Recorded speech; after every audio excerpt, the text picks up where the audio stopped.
Well, good morning, everybody. First of all, of course, many thanks to President Stubb for inviting us to lovely Helsinki. It's really timely to be in Helsinki, in the Gulf of Finland at this specific moment. It's very timely to meet with the other JEF countries at this specific moment. So many things are happening in our neighborhoods right now when we have so many security concerns to discuss together. As you know, we have extremely strong cooperation between all the Baltic Sea countries, including, of course, in this case, the UK and Netherlands. We are putting a lot of emphasis on taking care of the shadow fleet, according to international law, of course, but as you have seen, it gives a lot of room for us to act when they act in a very careless way, as you could see in Sweden the last week. And we will, of course, discuss also the consequences for Ukraine in this very specific and formative moment. So that's why we are happy to be here.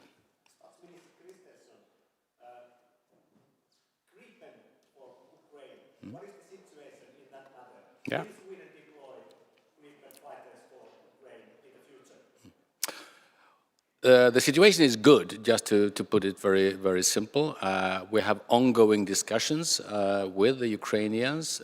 The ambition is to be able to have a more formalized letter of intent this summer, but everything, as you know, is depending on the financial situation. Everybody agrees that one of the most important things to do for Ukraine is actually make available money for them to create a long-term defense, including air defense. So it very much depends on the financial solutions, but we are working on that right now. We and the UK, to be honest. How do you see the security situation of the Baltic Sea? Just seeing the spillover effect of Ukraine war. Yeah.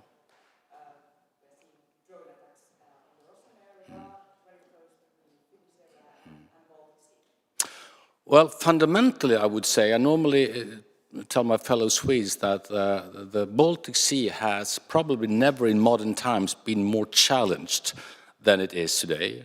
Underwater cable being destroyed, bad seamanship being shown very, very, very often, and all other things happening in the Baltic Sea. On the other hand, the Baltic Sea has probably never been as protected as it is right now, surrounded by NATO countries, cooperating in a way we have never been able to do before. So in that sense, it's safer than before. But of course, what Russia is doing is very concerning. And what Ukraine is doing right now is basically impressive. Is Trump's war in Iran helping Russia as oil prices are getting higher all the time? Yeah. Can JEF countries do something about this? Yeah. Well, the fact that oil prices are increasing in price is, of course, one of many very concerning things about the war in the Middle East. And the only beneficiary of that is obviously Russia right now. On the other hand, their capacity is obviously being decreased as well in terms of vessels not being able to end their destinations or facilities being destroyed that actually really decreases the capacity for them to export oil. So it goes both ways right now. But Russia is winning of a high oil price and everybody else is losing on a higher oil price. Well,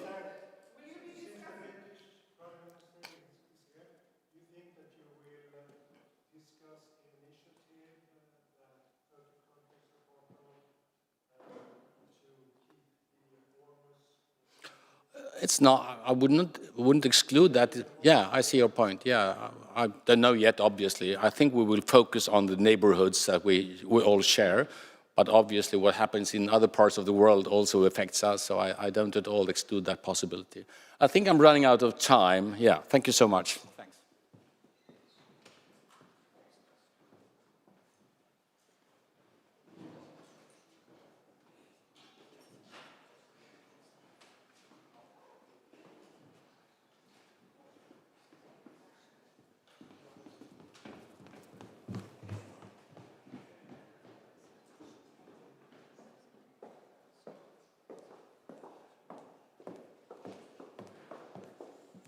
Hello, good morning.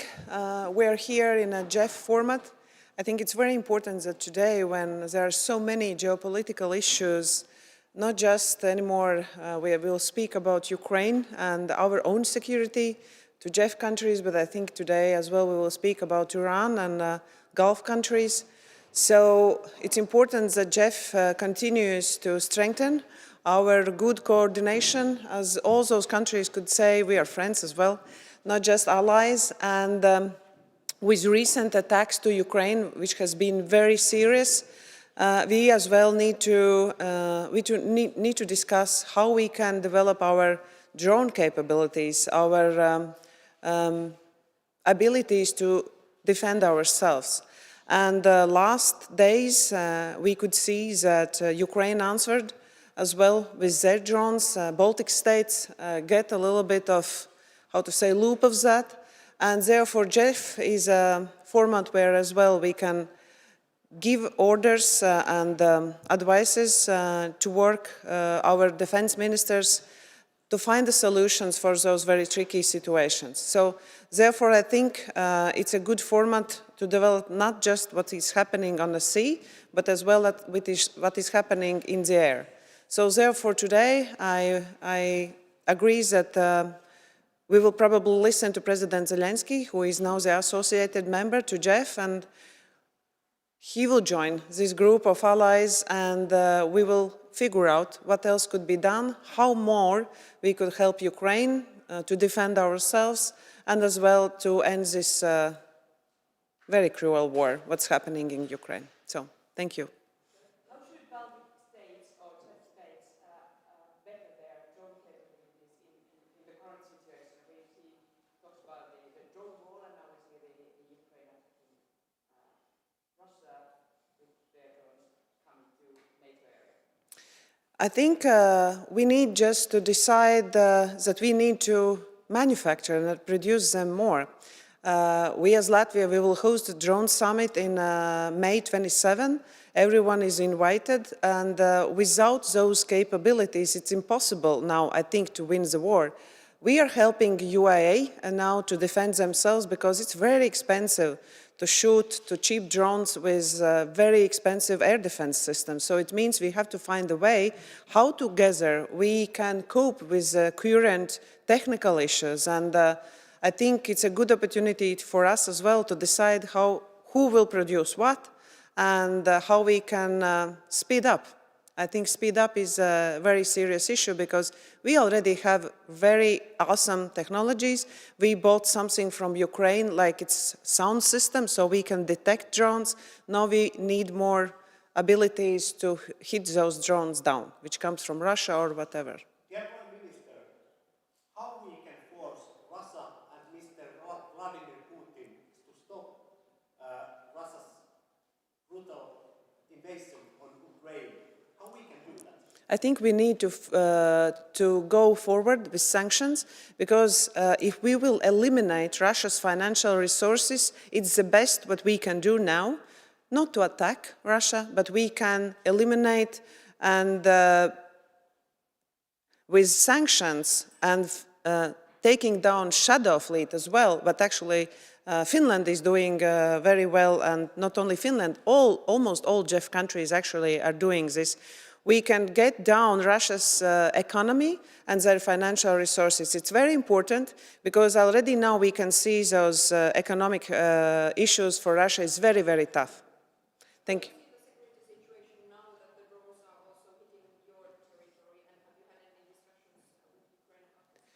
That's the situation of war.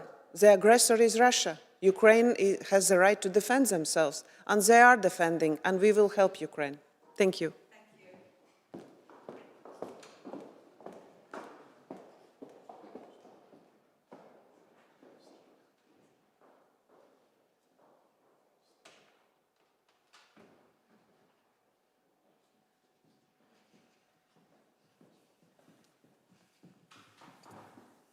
Good morning. First of all, I had the honor of hosting the JEF last May, and I'd like to thank President Stubb for convening us here in Helsinki. This is our neighborhood meeting, And the JEF has developed over years to be a very important way for the northern European countries to come together, share analysis, and deepen cooperation on security. And by moving around in the region, we are also exposed to realities which are different according to geography. So when we were meeting in Norway last time, we were able to talk about the Arctic, the maritime challenges in the Norwegian Sea and the Barents Sea and the Arctic Sea. And now we've been exposed to the challenges here in the Baltic Sea. And this is very useful. I believe the JEF is not an alternative to NATO. It is basically how northern European countries come together to deepen their cooperation inside NATO. And if we look at the big picture, it is Europe's responsibility to strengthen the European pillar of NATO. This is not due to the current American administration. In fact, it is an historic responsibility that we need to take. And that's why what I call neighborhood security is important. And that's why JEF is important for Norway, and I'm very happy to be here. You just had a chat with Rubio, the US State Secretary. Is US and JEF allies aligned on Ukraine? You are also having a chat with Zelenskyy. Well, I know that the G7 foreign ministers will meet today. Ukraine will be on their agenda. I made it clear to Secretary Rubio that Ukraine war is drama for Ukraine, with refugees and destructions and daily attacks on their civil infrastructure, and that our support to Ukraine is very steadfast. For Norway's part, I think we are the #1 country now in supporting them financially. And this is because we support Ukraine and their right to defend themselves, but this has implications for European security. We cannot sit still and see that the military means will be used to change geography, change borders. And we make it very clear to the Americans that we encourage them to play their role diplomatically. We know that right now there is no progress in the negotiations between Ukraine and Russia with American role. But don't give up on that. We have to keep the focus. But at the same time, I believe we need to increase the pressure on Russia, which is the aggressor.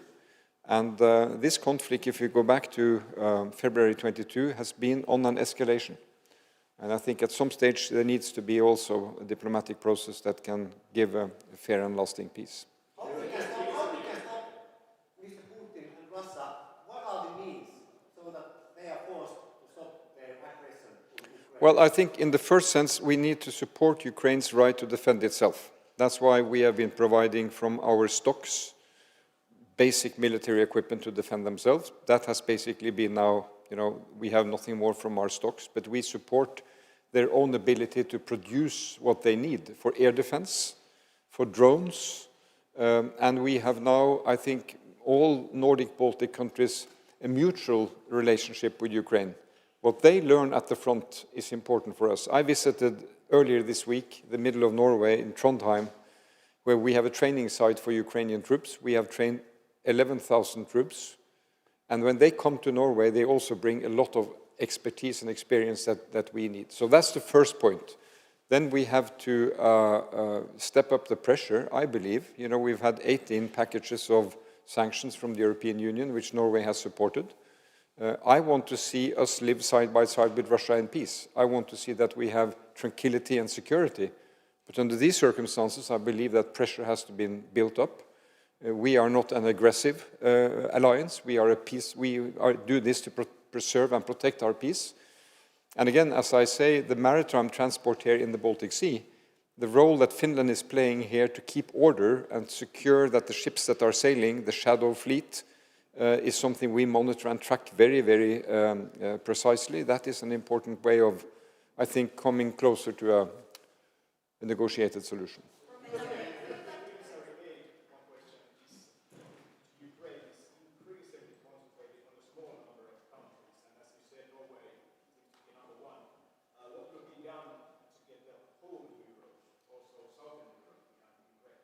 Well, I mean, now it's basically Europe that is supporting Ukraine, funding. Norway is in a position that we see we have a responsibility and the financial ability to support. We do that. But I think we have to talk to all our European partners that this is now a really European matter. And we need to explain again that the fate and the outcome of this war will have implications for all of us. So we have to work on that, and we also have to work on the American administrations that they are forthcoming. Thank you, everybody. Thank you.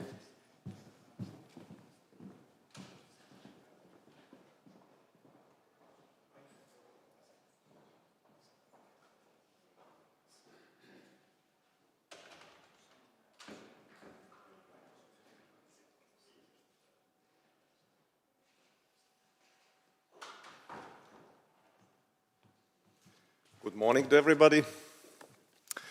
I would address three maybe key points of today and take a few questions.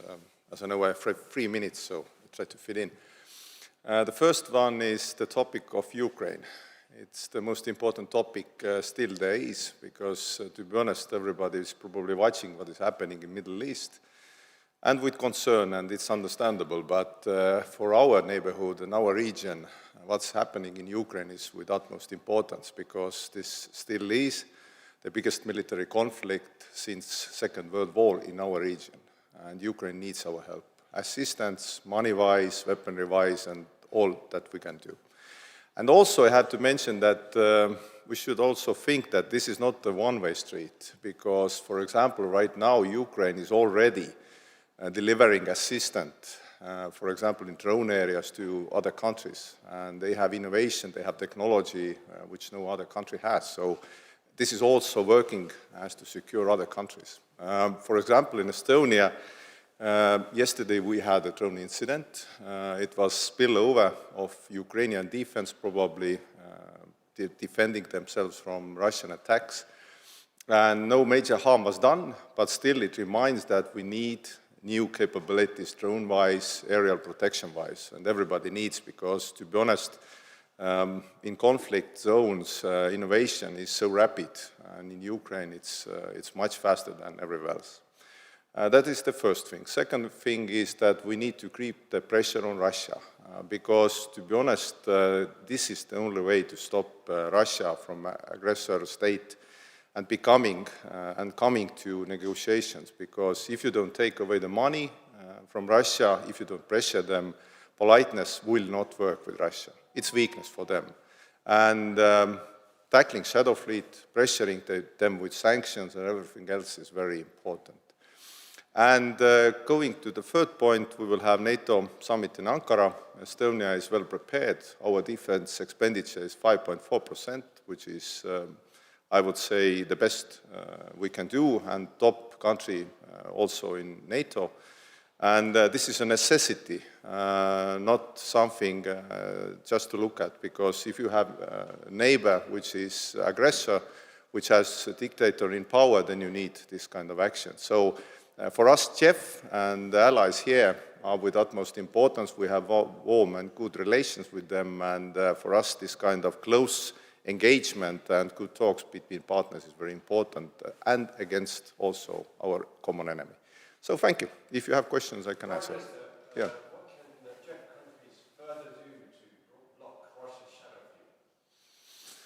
shadow fleet? We have already done a lot, because, to be honest, when we started the discussion about shadow fleet, I can remember that even in Estonia we had this kind of discussion on the political field, that should we be this aggressive towards Russia? Because this is the money, and you have this kind of ability to this kind of open seas principles and so on. But right now I would say that, for example, when we look to Finns, and Finns are quite good at it, Swedes, even Belgium, France, UK has made a decision. So the first one is intent, and the intent in JEF countries is there.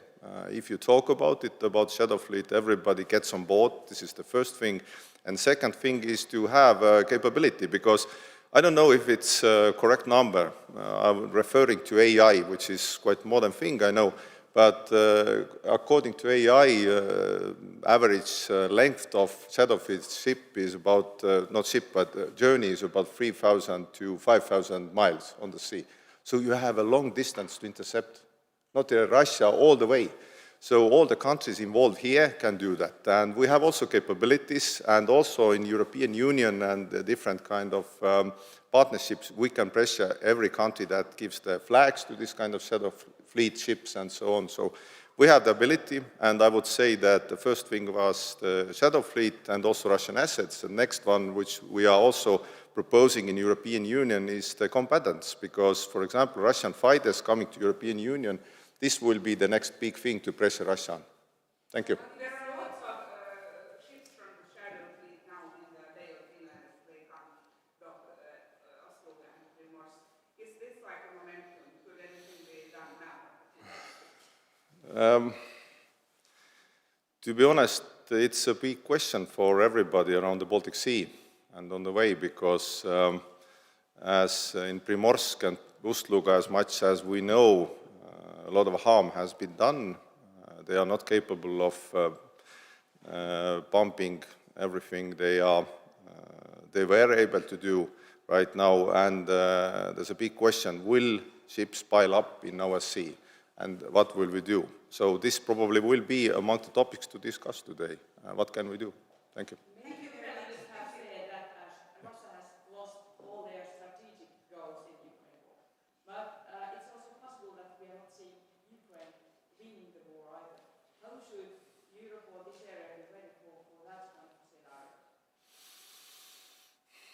No, I would say that we can go back many years. It's already fifth year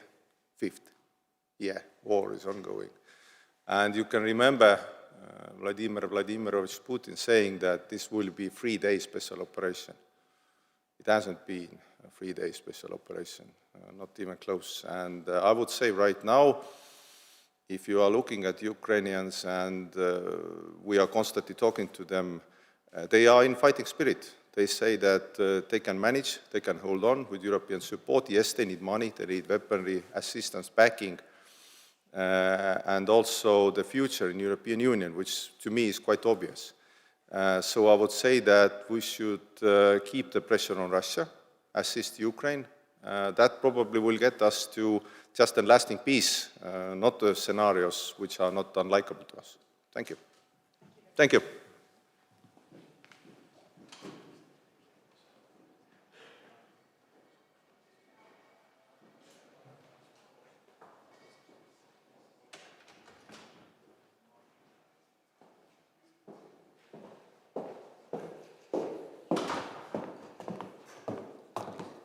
Hi, good morning. It's great to be here in Helsinki. We in Iceland have obviously benefited a lot and been very happy with the JEF coordination.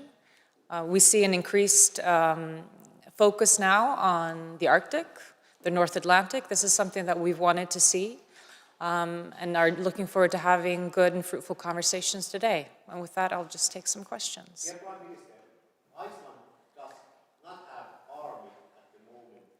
Are you considering to establish some kind of defense forces in the future and join in the European Union as well? I don't see it in the foreseeable future that we will have an active military. Our defenses have, from the beginning of time, been based on our cooperation, for example, with the US military. We have a bilateral defense agreement. We joined NATO based on that communication and that cooperation. But we obviously need to make sure that we're doing our utmost to be a good host nation, to have the logistical and infrastructure capabilities so we can be a good ally for our NATO allies.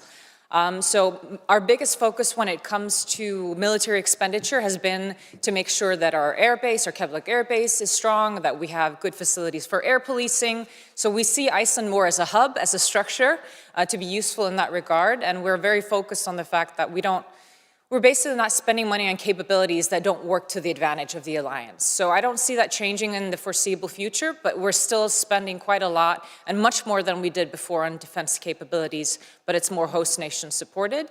When it comes to the EU, yes, we have a referendum at the end of the summer. I want to be clear, it's a referendum on whether we should open talks with the EU, not about joining the EU, but this is still a big question for the Icelandic public.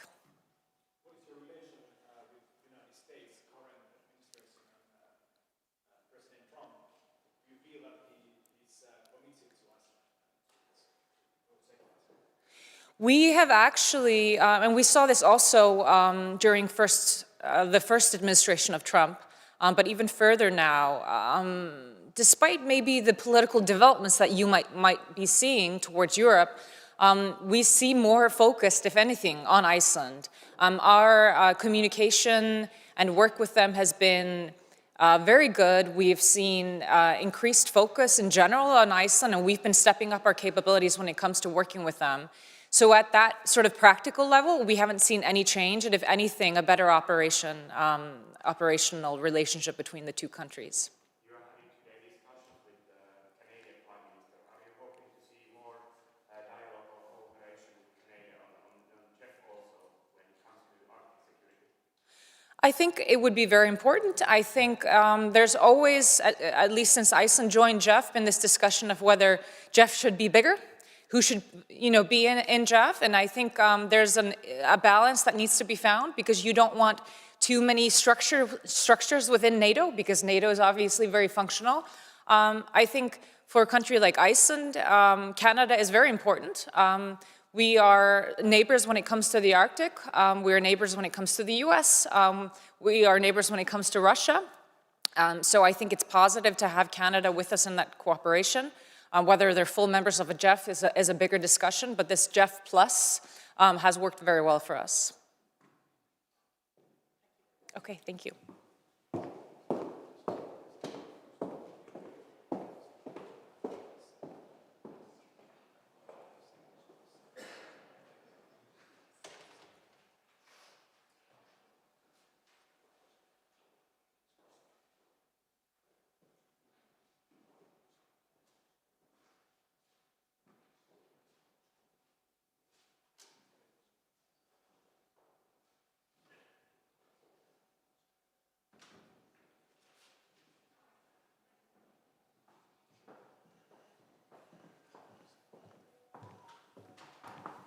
Hello everyone, it's very good to be here, my fourth week in office as the Dutch Prime Minister.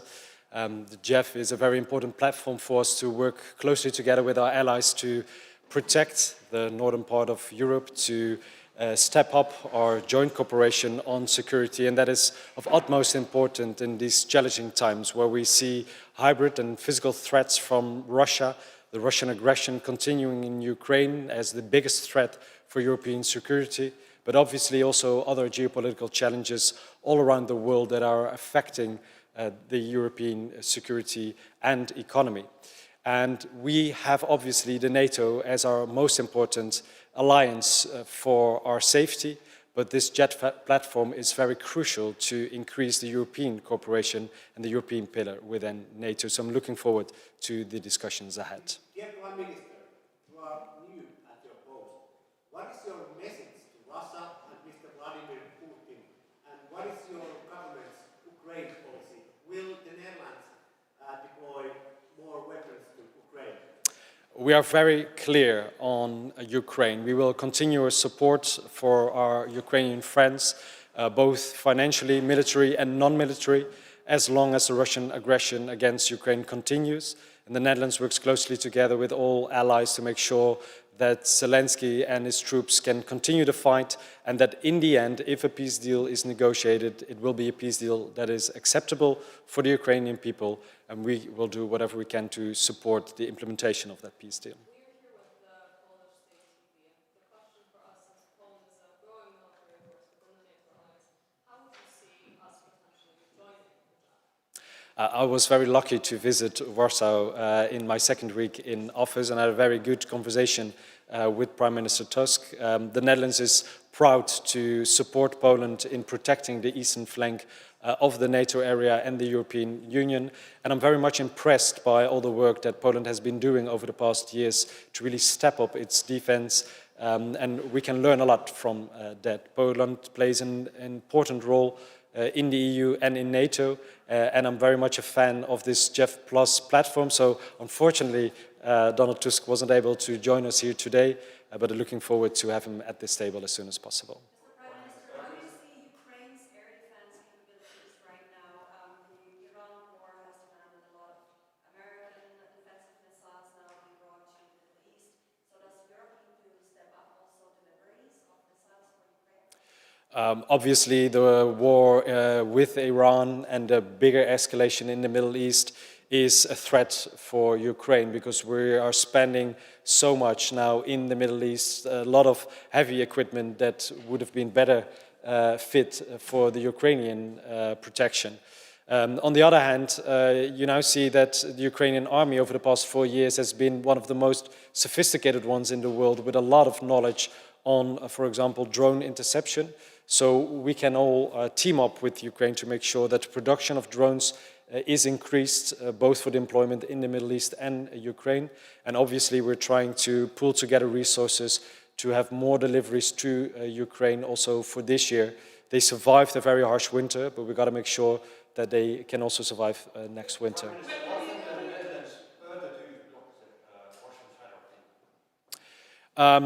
I think all countries should do several things. Make sure that we implement all the sanctions that are in place, not any easing of sanctions against the Russian Federation, because these sanctions are hitting them very hard.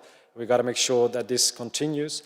The Shadow Fleet is for them a way to avoid sanctions, and the Netherlands is, together with other countries, now setting next steps to make sure that we can intervene in this Shadow Fleet. It is difficult to improve legislation, but within the current legislation, there is a lot of more that we can do. So we're working closely with that, with the UK, with Belgium, with France, and others. So I expect in the weeks and months to come more interventions in the Russian Shadow Fleet. Donald Trump has been calling European allies to join and help in the Strait of Hormuz to be open. Do you see any kind of role for European states or for Netherlands? The war in the Middle East is impacting the whole world, so a quick de-escalation would benefit us all. So we're calling upon the Iranians to stop the attacks on energy infrastructure in the region. We are now, together with France, protecting Cyprus and the Eastern Mediterranean, and we will look into any other mission in the Strait of Hormuz, but only after hostilities have stopped, with a clear international mandate and with one goal, to open up the Strait of Hormuz for the international trade, not only for Europe but also for the global south. Thank you very much.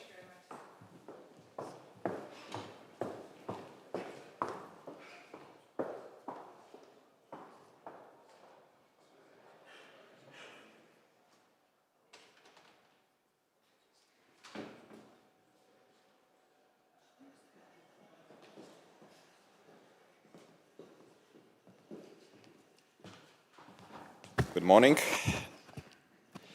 As the President of Lithuania, I will comment shortly the issues looking from the Lithuanian angle. First of all, about the war in Ukraine. This is already the 5th year of the war in Ukraine. And despite the efforts of United States administration and despite the efforts of international community, unfortunately, we do not see the resolution of this crisis, because of unwillingness of Russian Federation to proceed, to have the deal. And I think the strategy and the tactics of Russian Federation is to continue the war, to try to conquer as much as possible the territory of Ukraine, and then maybe sit down to the table looking from the upper side. This is regretful that we were not able to take the decision in the last European Council regarding the 90 billion euros. The principal political decision has been done in December of last year, and all countries at the table agreed that practically we can proceed, but now looking to the implementation of this decision, I see the problems. I hope that there will be resolution of the problem somehow in one or another form, because Ukraine critically needs that financial resources, not only for military equipment, but also for macroeconomic stabilization. Now, a few words about JEF. We highly value the activities of Joint Expeditionary Force. And I remember already many meetings in the past about coming threats, about hybrid conventional threats in the region. And this is always good to discuss the issues with like-minded countries. which understand very well the nature of these risks coming. And even now, as we speak, we have some attacks, hybrid attacks in the Baltic countries. You probably know very well that the drones have crashed and exploded in Lithuania, in Latvia and Estonia. For Lithuania, I can confirm that it was a drone of Ukrainian origin, dedicated to attack Primorsk oil terminal, but then the drone diverted from the initial route and crashed in the territory of, on the soil of Lithuania. Of course, those threats are dangerous. Of course, they create a lot of uncertainties and nervousness in the community, in the society. And we have to talk about strengthening of our defense, air defense systems. During the peacetime, air policing regime was okay, but now we see that threats are becoming more and more severe, and we have to run faster and more decisive in order to tackle those issues, and first of all by building the detection systems and by building the capabilities to destroy these drones, or no matter what other kind of unmanned systems. So thank you. I'm ready to answer your questions. Do you see a way around Hungary because on the Russian frozen assets? And do you have any comments on Hungary stopping the delivery of gas to Ukraine as well? Well, unfortunately, so far these relations between Hungary and Ukraine are developing not to the right direction. I think one of the explanations is, of course, a hot period of electional period, but I hope that we will be able to find the solutions, because we need those solutions, and not necessarily talking about the frozen assets, because the problems to find the decision on the frozen assets were not related only to Hungary, but also to other countries. But yes, I agree that we have more problems, first of all, about the opening of negotiation clusters with Ukraine, again, because of resistance of Hungary to proceed. So we need those solutions. We have to find the creative solutions, maybe by front-loading the technical work and front-loading the negotiations. And then, at the final stage, of course, a decision about the membership of new countries should be taken by unanimity and also by the decision of all countries. What's your opinion about the overall picture of the war in Ukraine? Is Ukraine winning, as President Stubb has said, or is it too optimistic? One thing is clear, that the expectations of Russian Federation to break the resistance of brave Ukrainian people failed, entirely failed. And of course there are moments when Russians are maybe a little bit more successful, but in general, taking into account how long is this war and how small are the wins of Russian Federation, how small are the territories they were able to conquer, and how big are the losses they are suffering every day.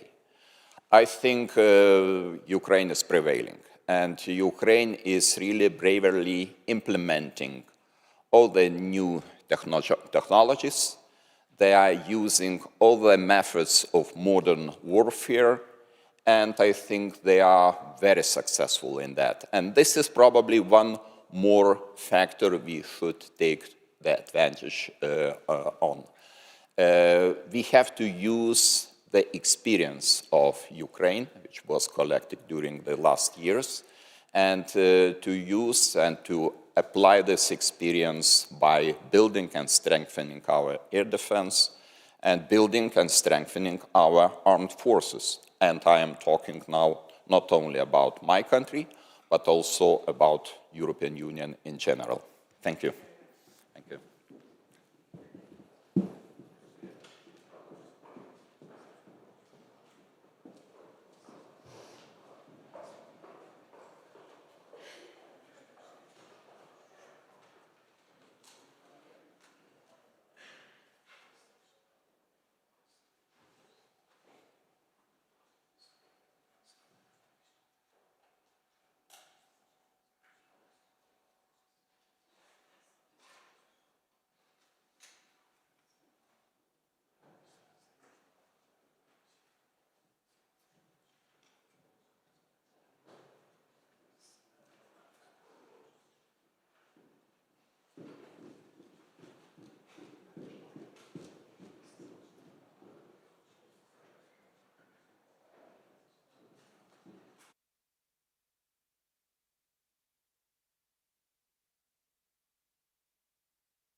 So, good afternoon, friends and colleagues.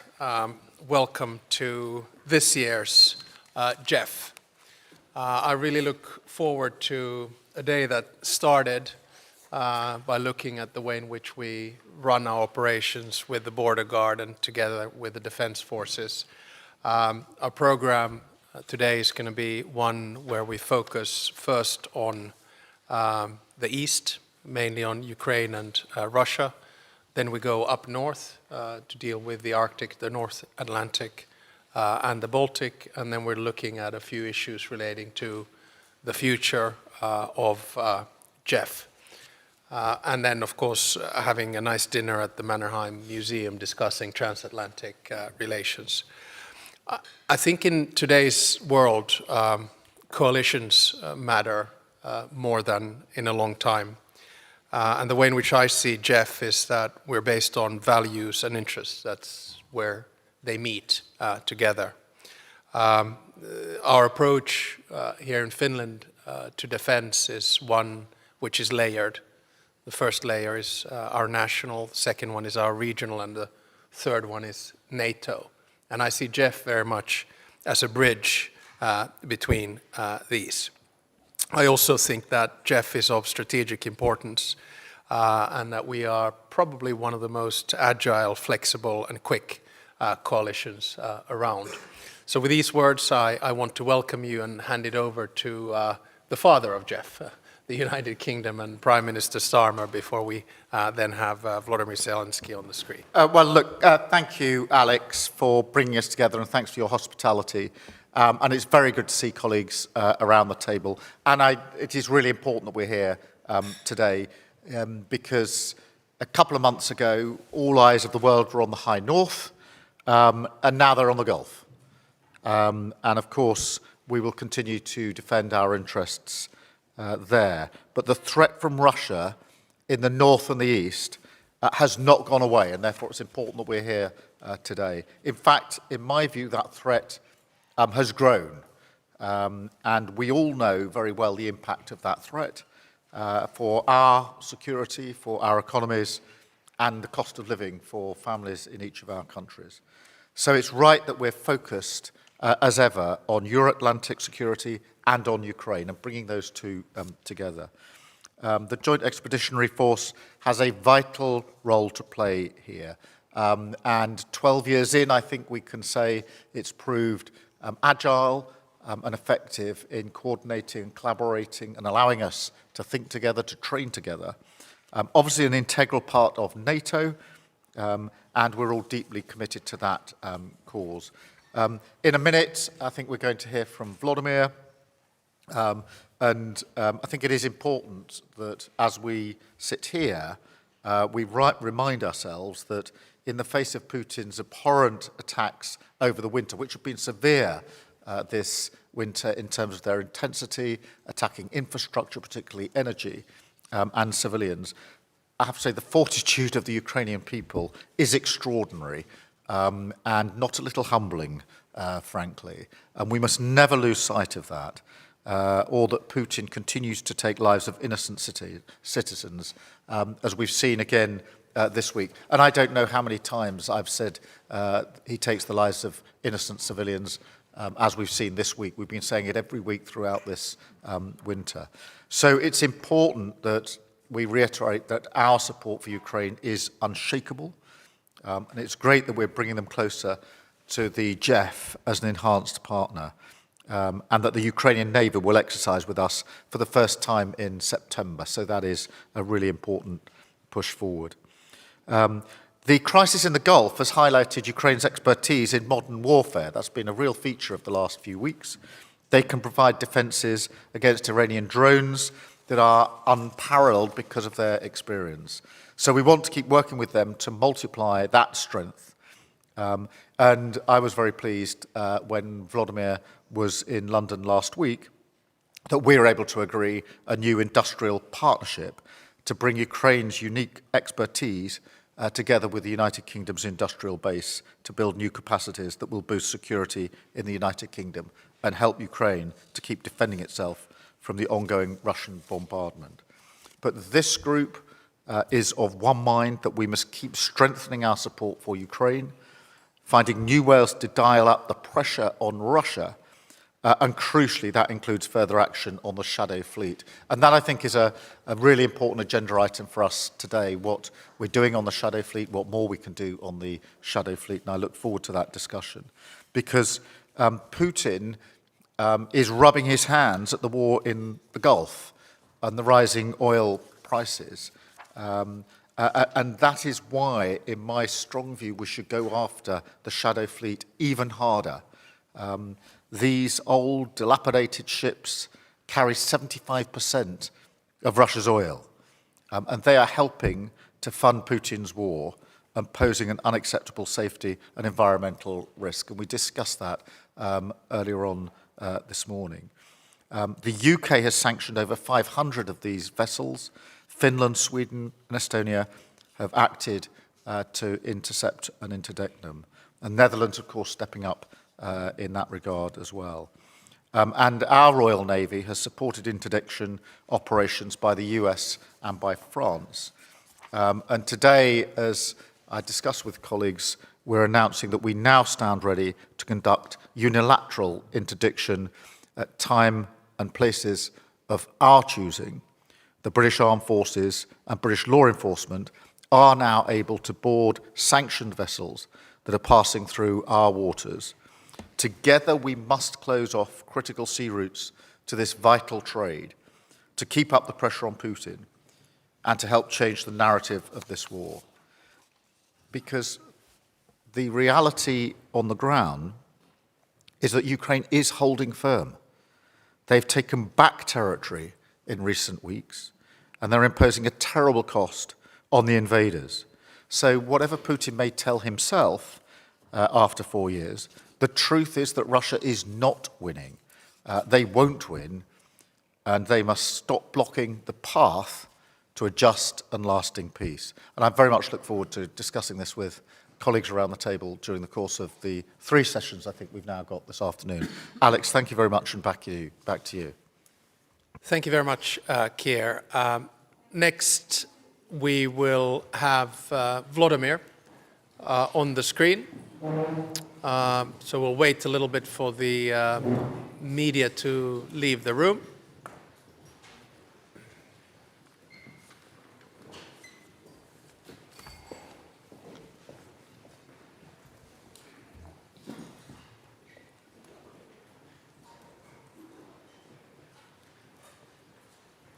Everyone's sitting so properly. It's good. So, as you will know, the original intention was that Volodymyr would join us live, but we had to do a little bit of rescheduling because of the travels of Volodymyr. We won't go into the details of that, but instead of a live intervention, he sent us this video this morning, which we'll now be able to listen to. So please go ahead. Alex, Mr. President, dear friends, I'm glad to speak to you and confirm that Ukraine is ready to contribute to the development of the security cooperation format, the JEF. We all see now that the world can be very harsh and dangerous for those who stand alone or stay aside from joint efforts to ensure real security. Today, no one knows what the future holds for Europe or how Russia will behave in the coming years. But one thing is clear: coordinated actions and real investment in security must work. We have an aggressive Russian regime next to us that has no intention of returning to peaceful coexistence with its neighbors. Next to Russia is Belarus, still ruled by one man, and yesterday on Freedom Day, celebrated by Belarusians, he went to North Korea, one of the world's darkest symbols of oppression. It sends a clear message to the entire region. And our nations are also dealing with the consequences of a deep crisis in the Middle East and the Gulf. Even if the war there ends soon, much will still need to be done to ensure stable supplies of critical resources from that region. All of these, and especially the brutality of Russia's war against Ukraine, pushes each of us to act more. And thank you for this kind of cooperation. Ukraine has now offered the countries of the Middle East and the Gulf long-term cooperation to protect their skies. They have strong financial resources and experience in dealing with ballistic threats, but they need our expertise in countering drones. This includes all types of drones. Shahid, drones which cause serious damage to infrastructure, and FPV drones, which are now used for targeted attacks on military bases and equipment in the region. The first agreements have already been prepared by our teams. Ukraine had the world's strongest experience in using drones. We offer the Middle East and Gulf countries a partnership that benefits both sides, our knowledge and technology and their funding. And we are working to make this happen. Our contribution to security in that region will also be a real contribution to global security. This matters because energy security and the cost of living, particularly in Europe, depends on their oil, gas, and other resources and stable global markets. And I believe that in Europe we need to build more close cooperation between Ukraine, your countries, and all European nations to ensure real protection on land, in the air, and at sea. The key is not only producing new weapons, especially drones, not just technology, but also real experience in using it and integrating it with radars, aviation, and other air defense systems. We have this experience. Together, we have a strong industrial base. You have financial capacity. Let's bring all of this together even more. And I'm grateful to every country we already have clear agreements with on joint production. We should work so that with all JEF countries, we build a real production alliance. And I'm grateful for the enhanced partnership status for Ukraine received in Oslo. The status already opens the door to practical cooperation, like taking part in the terraces exercise. We are ready to move forward, bringing our experience and capabilities to make the JEF community even stronger. And our goal is simple and clear. Ukraine is ready to become a full-fledged member of the JEF. And thank those who work closely with us across the military, defense ministries, and special services. We need to come together and strengthen our shared experience so we can be strong in every area, protecting lives, infrastructure, energy, the seas, and cyberspace. And I believe we can do this. I believe that a free Europe will prevail over all who threaten us. And of course, air defense is a top priority. In Europe, we must have full capacity to produce all types of air defense systems and the missiles for them. This includes protection against drones, cruise missiles, and ballistic threats. And we cannot rely on other partners' industries. We must be confident in our own industry here in Europe. Please, let's keep moving this work forward and speed it up. And while we are building this capacity, please remember that we need protection from Russian missiles every single day. And I'm grateful to those of you who actively support us through the Pearl program. It's critically important. And one more point. Oil and gas markets are very, very uncertain now. But we must not let Russia take advantage of this. We all know that for Russia, money from oil and gas means more time for war.